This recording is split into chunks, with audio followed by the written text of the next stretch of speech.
Dalam hidup, kita seringkali merasa cemas, stres, atau bahkan frustrasi karena berbagai hal yang terjadi di sekitar kita. Entah itu karena cuaca yang buruk, keputusan orang lain yang merugikan kita, atau bahkan peristiwa tak terduga yang mengubah arah hidup kita. Namun, Stokisme mengajarkan bahwa tidak semua hal harus kita kendalikan. Salah satu prinsip utama dalam Stokisme adalah membedakan antara hal-hal yang bisa kita kendalikan dan yang tidak bisa kita kendalikan. Ketika kita mencoba mengontrol sesuatu yang sebetulnya berada di luar kuasa kita, hasilnya hanyalah penderitaan dan kekecewaan. Sebaliknya, dengan fokus hanya pada apa yang bisa kita kendalikan, kita bisa hidup lebih tenang dan damai. Epictetus, seorang filsuf Stoik, pernah berkata, "Beberapa hal berada dalam kendali kita, dan beberapa hal tidak. Dalam kendali kita adalah opini kita, motivasi kita, keinginan kita, dan tindakan kita sendiri. Tidak dalam kendali kita adalah segala sesuatu yang terjadi di luar diri kita." Prinsip ini mungkin terdengar sederhana, tetapi menerapkannya dalam kehidupan sehari-hari adalah tantangan tersendiri. Dalam bab ini, kita akan membahas lebih dalam mengenai cara membedakan apa yang bisa kita kendalikan, bagaimana menerapkan prinsip ini dalam kehidupan sehari-hari, serta bagaimana hidup lebih damai dengan berfokus pada hal yang benar-benar ada dalam kuasa kita. Mengenali hal yang bisa dan tidak bisa dikendalikan. Kita tidak bisa mengendalikan cuaca, tetapi kita bisa mengendalikan apakah kita akan membawa payung atau tidak. Kita tidak bisa mengendalikan kata-kata atau perbuatan orang lain, tetapi kita bisa mengendalikan bagaimana kita meresponsnya. Secara umum, berikut adalah perbedaan antara hal-hal yang bisa dan tidak bisa kita kendalikan. Hal yang bisa kita kendalikan. Tanda centang tebal pikiran kita.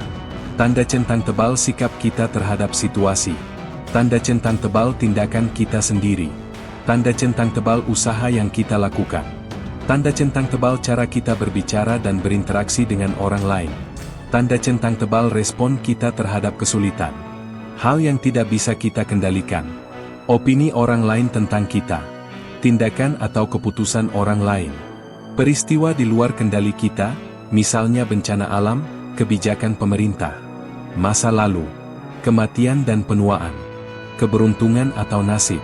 Kunci dari ketenangan dalam hidup adalah menerima hal-hal yang tidak bisa kita ubah dan mengarahkan energi kita ke hal-hal yang benar-benar ada dalam kendali kita.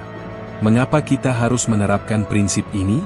Seringkali, penderitaan emosional kita bukan berasal dari situasi itu sendiri, tetapi dari harapan kita terhadap situasi tersebut. Misalnya, kita merasa kecewa karena seseorang tidak memperlakukan kita dengan baik, padahal kita tidak bisa mengendalikan bagaimana orang lain bersikap. Kita merasa stres karena pekerjaan tidak berjalan sesuai rencana, padahal kita tidak bisa mengontrol semua aspek dari pekerjaan kita. Kita merasa takut akan masa depan, padahal kita tidak bisa memprediksi apa yang akan terjadi. Dengan menerapkan prinsip Stoik ini, kita bisa mengurangi beban mental dan hidup dengan lebih tenang. Kita belajar untuk fokus pada apa yang bisa kita lakukan, tanpa terbebani oleh hal-hal yang di luar kendali kita. Contoh penerapan dalam kehidupan sehari-hari. 1. Dalam hubungan sosial. Bayangkan seseorang mengkritik Anda dengan kasar. Jika Anda tidak menerapkan Stokisme, Anda mungkin akan marah, membela diri, atau bahkan menyerang balik. Namun, jika Anda memahami prinsip Stoik ini, Anda akan bertanya pada diri sendiri, apakah saya bisa mengendalikan pendapat orang ini tentang saya? Jawabannya adalah tidak. Anda tidak bisa mengontrol bagaimana orang lain berpikir atau berbicara. Namun, Anda bisa mengendalikan bagaimana Anda merespons kritik tersebut. Anda bisa memilih untuk tanda centang tebal mendengarkan kritik dengan tenang dan mengambil hal yang berguna darinya. Tanda centang tebal mengabaikannya jika itu tidak relevan. Tanda centang tebal tidak membiarkan emosi Anda terpengaruh oleh kata-kata orang lain. Hasilnya, Anda akan lebih damai dan tidak mudah terprovokasi oleh pendapat orang lain. 2. Dalam dunia kerja. Dalam pekerjaan, banyak hal yang bisa membuat kita frustrasi, mulai dari atasan yang terlalu banyak menuntut, rekan kerja yang kurang kompeten, hingga situasi yang tidak sesuai harapan. Namun, jika kita menerapkan prinsip Stoik ini, kita akan sadar bahwa kita tidak bisa mengendalikan kebijakan kantor atau tindakan orang lain. Yang bisa kita kendalikan hanyalah Tanda centang tebal cara kita bekerja dan berkontribusi sebaik mungkin. Tanda centang tebal sikap kita dalam menghadapi tekanan. Tanda centang tebal upaya kita dalam meningkatkan keterampilan dan berkembang. Dengan fokus pada apa yang bisa kita lakukan, kita bisa lebih produktif tanpa terbebani oleh hal-hal yang tidak bisa kita ubah. 3. Dalam menghadapi kesulitan dan kegagalan. Kegagalan adalah bagian dari kehidupan, tetapi bagaimana kita menghadapinya menentukan bagaimana kita akan berkembang. Seorang stoik tidak akan berlarut-larut dalam kesedihan setelah mengalami kegagalan. Sebaliknya, mereka akan bertanya, apa yang masih bisa saya kendalikan dalam situasi ini? Mereka akan mengambil pelajaran dari kesalahan, memperbaiki strategi, dan melanjutkan hidup dengan kepala tegak. Seperti yang dikatakan oleh Marcus Aurelius, hidup tidak tentang menghindari badai, tetapi tentang belajar bagaimana menari di tengah hujan. Dengan memahami bahwa kegagalan adalah sesuatu yang tidak bisa dihindari, kita bisa belajar untuk menerima dan bangkit kembali dengan lebih kuat. Latihan praktis untuk menerapkan prinsip ini. Untuk benar-benar menginternalisasi prinsip ini dalam kehidupan sehari-hari, Anda bisa mencoba beberapa latihan berikut. 1. Jurnal kendali. Setiap hari, tuliskan di jurnal Anda. Hal-hal yang saya kendalikan hari ini. Hal-hal yang tidak bisa saya kendalikan hari ini. Dengan membiasakan diri membedakan dua hal ini, Anda akan lebih mudah mengalihkan fokus ke hal-hal yang benar-benar bisa Anda ubah. 2. Teknik, jeda sebelum bereaksi. Setiap kali Anda menghadapi situasi yang membuat Anda frustrasi atau emosi, berhenti sejenak dan tanyakan pada diri sendiri. Apakah saya bisa mengendalikan ini? Jika jawabannya tidak, lepaskan. Jika jawabannya ya, cari solusi terbaik. 3. Visualisasi negatif. Para filsuf stoik seringkali melakukan premeditatio malorum, atau latihan membayangkan kemungkinan terburuk yang bisa terjadi. Misalnya, jika Anda takut gagal dalam sebuah proyek, cobalah membayangkan kegagalan tersebut dengan detail. Lalu tanyakan pada diri sendiri, apa yang akan saya lakukan jika itu terjadi? Apakah saya masih bisa melanjutkan hidup setelahnya? Latihan ini akan membantu Anda menghadapi ketakutan dengan lebih tenang dan siap menghadapi segala kemungkinan. Kesimpulan, hidup akan selalu dipenuhi dengan tantangan, perubahan, dan hal-hal yang tidak bisa kita kendalikan. Namun, Stokisme mengajarkan kita bahwa ketenangan bukan datang dari mengendalikan dunia, melainkan dari mengendalikan diri sendiri. Dengan memahami dan menerapkan prinsip ini, kita bisa hidup lebih damai, lebih kuat menghadapi rintangan, dan lebih fokus pada hal-hal yang benar-benar membawa manfaat dalam hidup kita. Mulai sekarang, setiap kali Anda merasa stres atau kecewa, tanyakan pada diri sendiri, apakah ini dalam kendali saya? Jika tidak, lepaskan. Jika ya, lakukan yang terbaik. Kehidupan tidak selalu berjalan sesuai dengan harapan kita.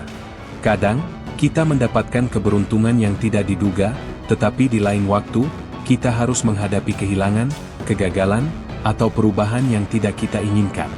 Bagi banyak orang, situasi yang tidak sesuai harapan ini menjadi sumber penderitaan. Namun, para filsuf stoik mengajarkan bahwa ketenangan sejati datang dari menerima kehidupan apa adanya, bukan seperti yang kita inginkan. Marcus Aurelius, seorang kaisar Romawi sekaligus filsuf stoik, pernah berkata, "Terimalah segala sesuatu yang terjadi sebagaimana adanya, bukan sebagaimana yang engkau inginkan." Menerima kehidupan bukan berarti menyerah atau menjadi pasrah. Sebaliknya, ini berarti kita berlatih untuk tidak melawan kenyataan dan melihat segala sesuatu dengan sikap yang lebih bijaksana. Dengan menerima kehidupan apa adanya, kita bisa mengurangi penderitaan emosional dan lebih mudah menemukan kedamaian batin.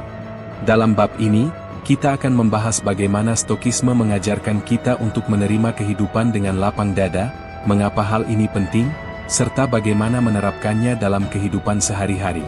Mengapa sulit untuk menerima kehidupan apa adanya? Sebagai manusia, kita cenderung ingin mengontrol segalanya. Kita ingin dunia berputar sesuai keinginan kita, ingin orang lain bertindak sebagaimana yang kita harapkan, dan ingin setiap kejadian berjalan sesuai rencana kita. Namun, kenyataan seringkali tidak sesuai harapan.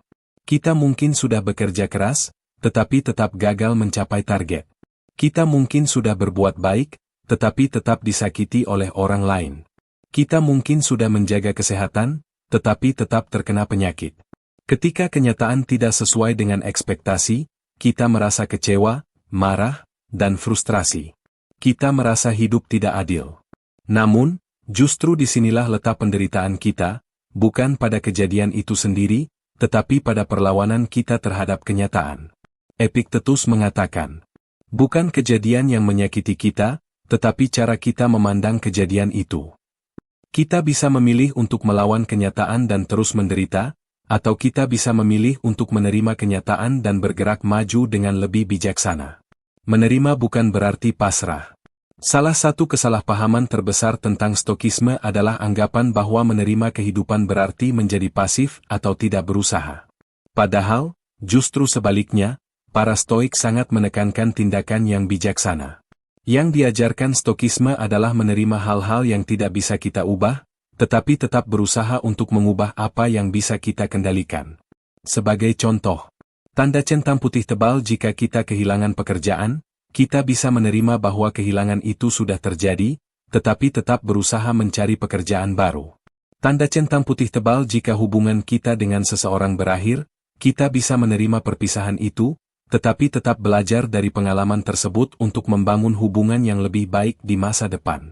Tanda centang putih tebal jika kita gagal dalam suatu proyek, kita bisa menerima kegagalan itu sebagai bagian dari perjalanan, tetapi tetap mencari cara untuk memperbaikinya di kesempatan berikutnya. Jadi, menerima kehidupan bukan berarti menyerah, melainkan menerima realitas dengan tenang dan bertindak dengan bijaksana sesuai dengan kondisi yang ada. Mengapa menerima kehidupan membuat kita lebih tenang? Ketika kita melawan kenyataan, kita menciptakan penderitaan bagi diri kita sendiri.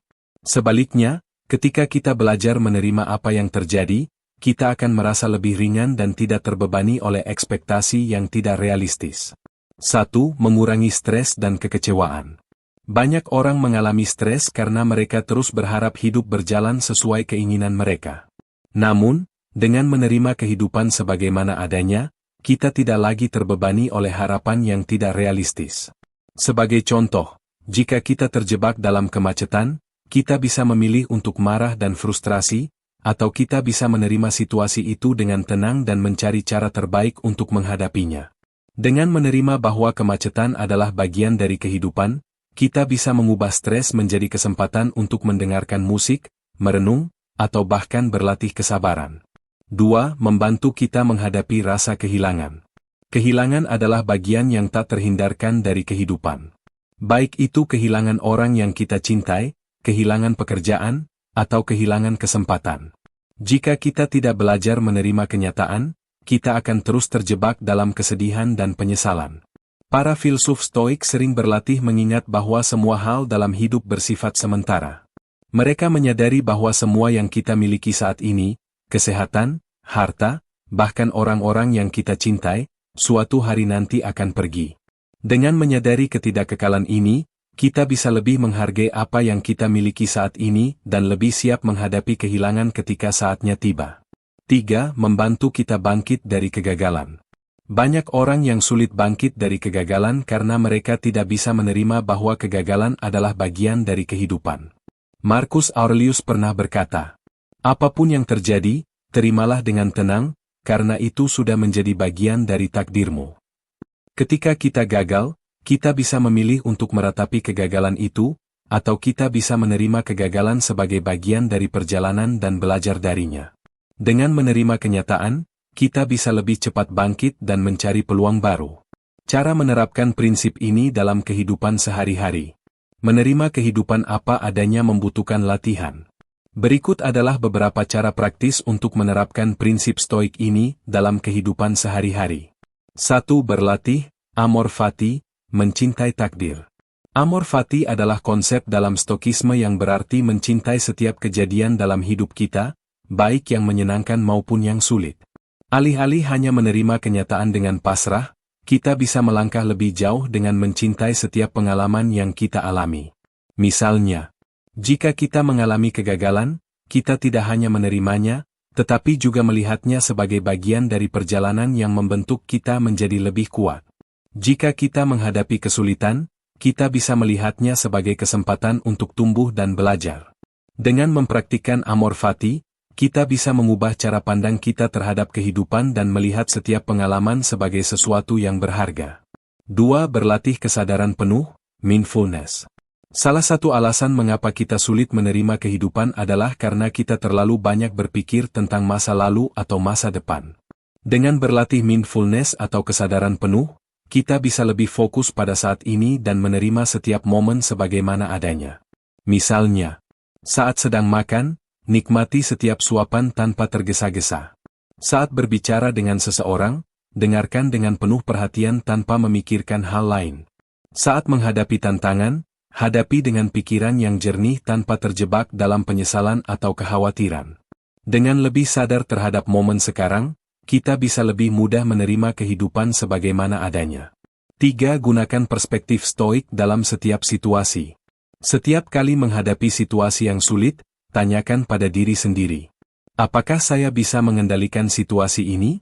Apa pelajaran yang bisa saya ambil dari kejadian ini? Bagaimana saya bisa merespons dengan bijaksana? Dengan menerapkan pola pikir ini, kita bisa lebih mudah menerima kenyataan dan merespons setiap situasi dengan lebih tenang. Kesimpulan, hidup tidak selalu berjalan sesuai keinginan kita, tetapi stokisme mengajarkan bahwa ketenangan sejati datang dari menerima kehidupan sebagaimana adanya, bukan seperti yang kita inginkan. Emosi adalah bagian alami dari kehidupan manusia. Kita merasa bahagia ketika mendapatkan sesuatu yang diinginkan, marah saat menghadapi ketidakadilan, sedih saat kehilangan, dan takut saat menghadapi ketidakpastian. Namun, masalah muncul ketika emosi tidak terkendali dan justru menguasai kita. Berapa kali kita marah dan kemudian menyesal? Berapa kali kita merasa cemas berlebihan terhadap sesuatu yang belum terjadi? Berapa kali kita membiarkan kesedihan menguasai kita hingga lupa bahwa hidup terus berjalan? Para filsuf stoik menekankan bahwa emosi bukanlah sesuatu yang harus dihilangkan, tetapi sesuatu yang harus dikendalikan dengan bijak.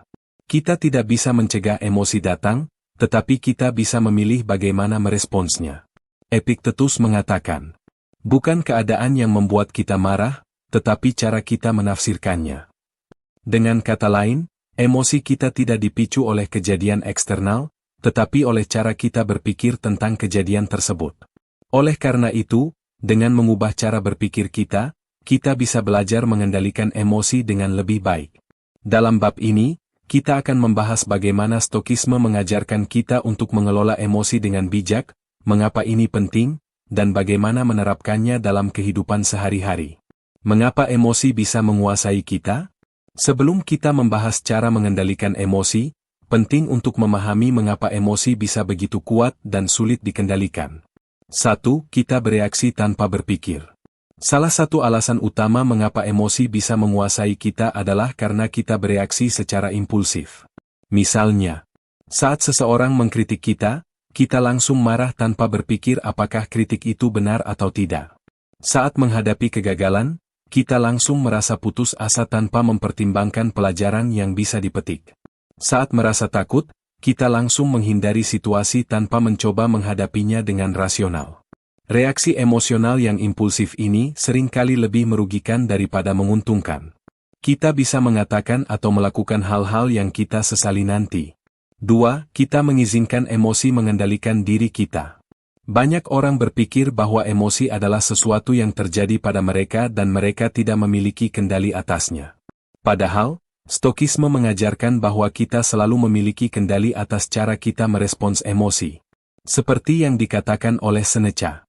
Kita sering lebih menderita dalam imajinasi kita daripada dalam kenyataan. Banyak ketakutan dan kecemasan yang kita alami sebenarnya hanya ada dalam pikiran kita, bukan dalam kenyataan. Jika kita terus membiarkan emosi mengendalikan kita akan terus terjebak dalam lingkaran penderitaan yang kita ciptakan sendiri. Bagaimana stokisme mengajarkan pengendalian emosi?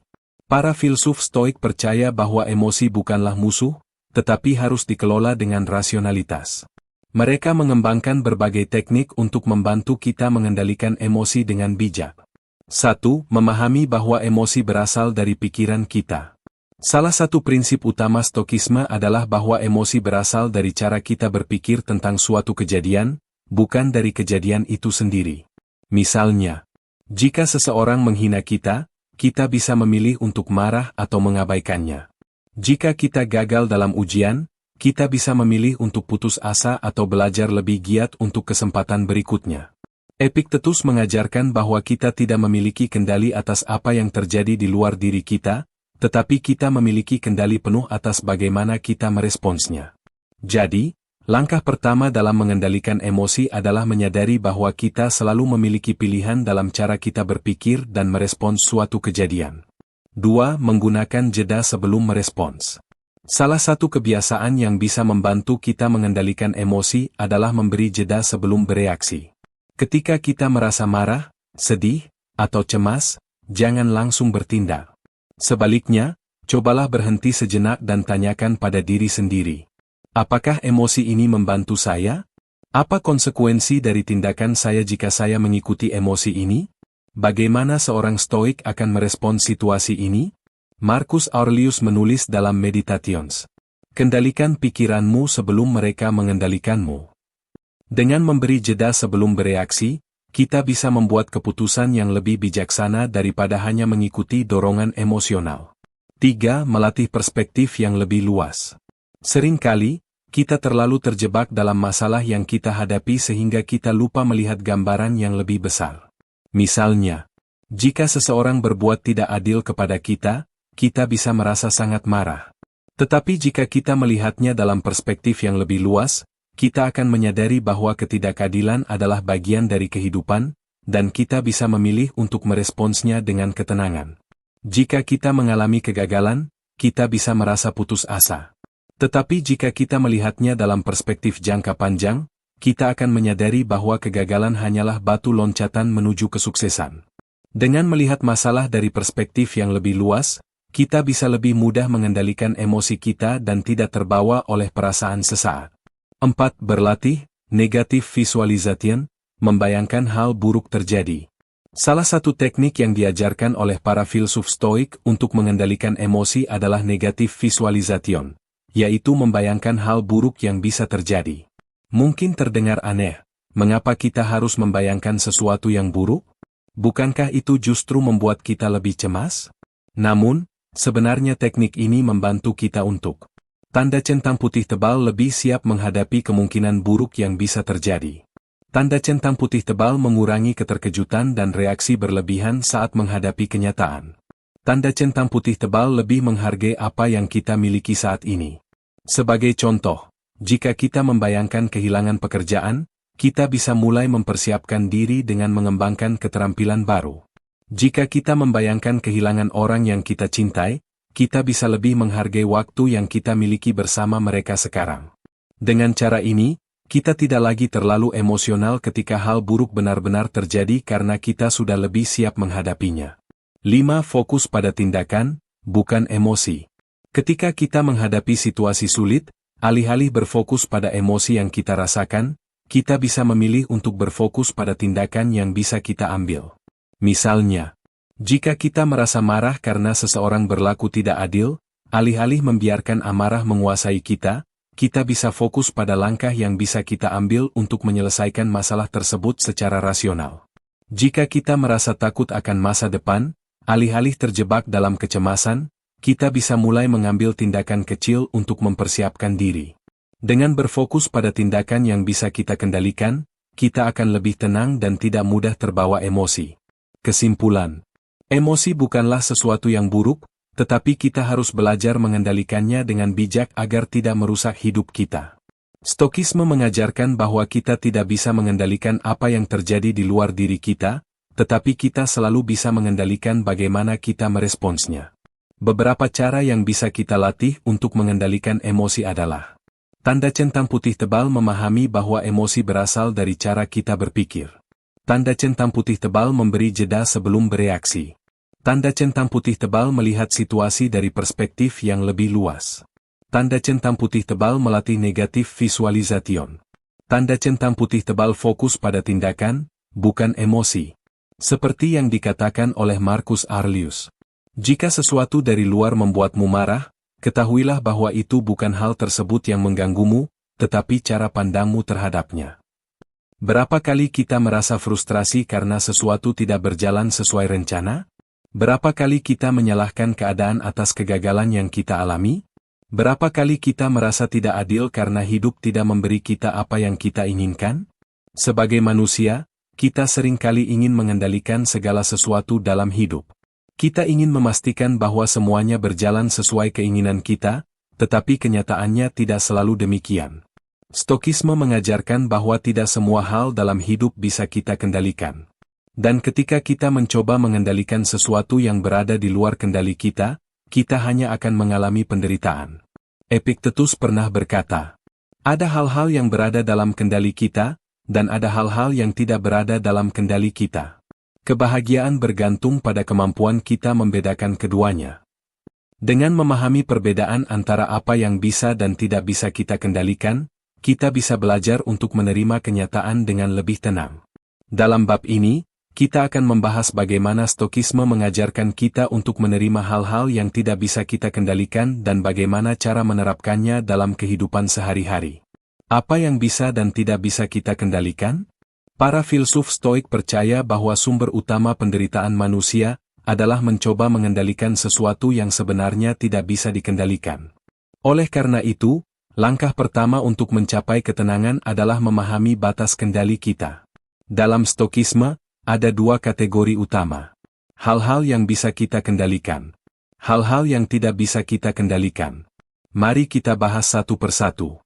1. Hal-hal yang bisa kita kendalikan.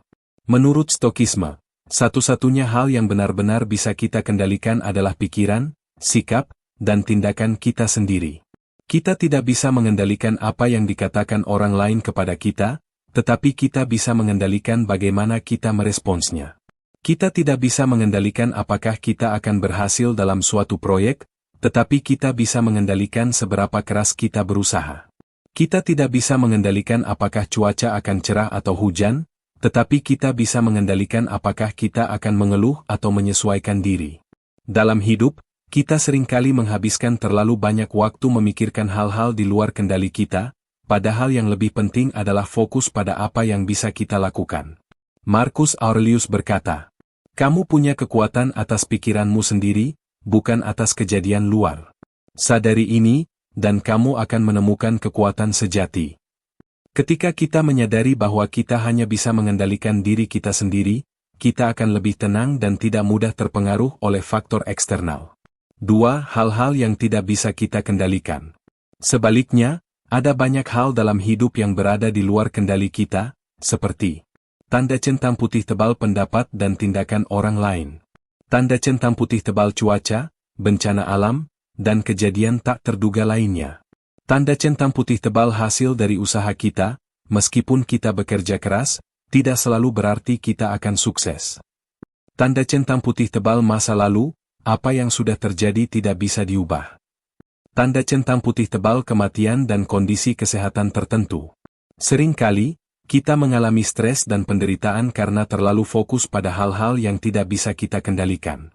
Misalnya, jika seseorang memperlakukan kita dengan buruk, kita bisa merasa marah dan ingin mengubah sikap mereka. Tetapi kenyataannya, kita tidak bisa mengendalikan orang lain. Satu-satunya yang bisa kita kendalikan adalah bagaimana kita meresponsnya. Ketika kita menerima bahwa ada hal-hal di luar kendali kita akan lebih mudah melepaskan beban dan menjalani hidup dengan lebih ringan. Mengapa sulit menerima hal yang tidak bisa dikendalikan? Meskipun kita tahu bahwa tidak semua hal bisa kita kendalikan, mengapa tetap sulit bagi kita untuk menerimanya? Ada beberapa alasan utama. Kita ingin dunia berjalan sesuai keinginan kita. Manusia secara alami ingin merasa berkuasa atas hidupnya. Kita ingin memastikan semuanya berjalan sesuai rencana. Tetapi dunia tidak bekerja seperti itu. Kita takut ketidakpastian.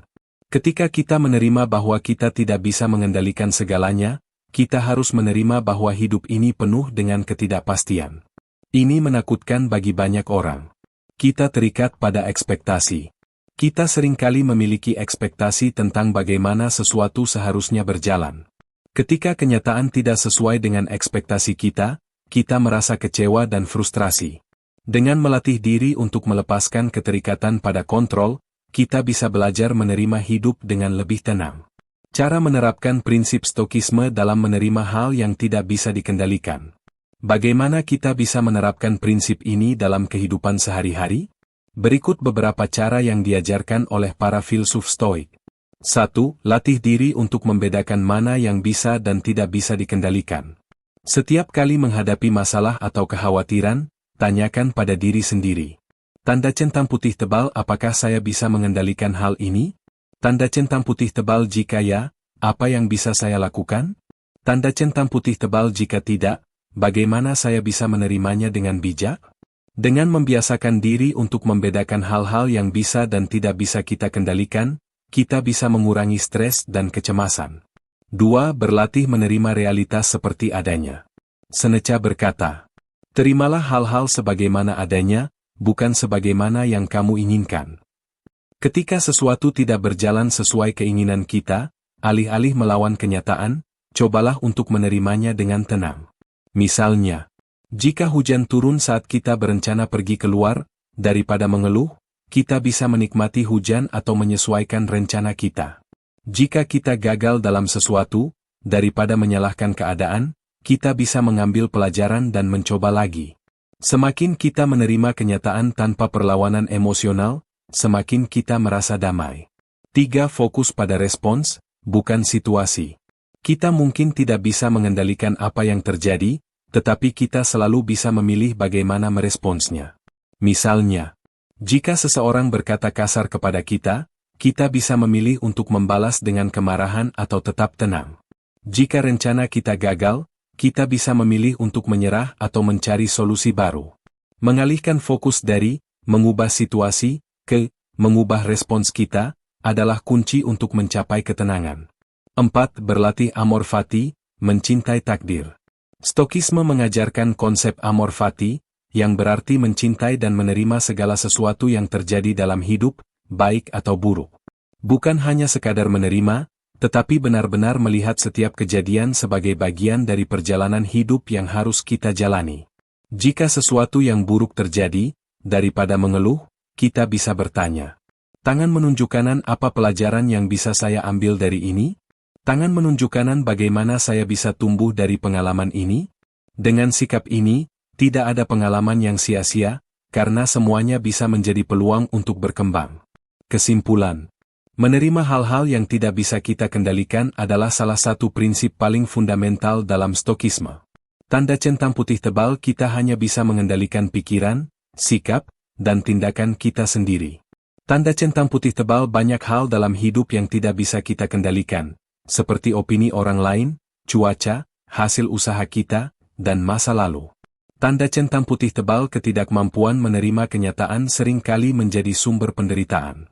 Tanda centang putih tebal, dengan melatih diri untuk menerima realitas, fokus pada respons, dan mempraktikkan amor fati, kita bisa hidup dengan lebih damai dan bebas dari stres. Seperti yang dikatakan Marcus Aurelius, hiduplah sesuai dengan apa yang diberikan kepadamu, bukan dengan apa yang kamu harapkan.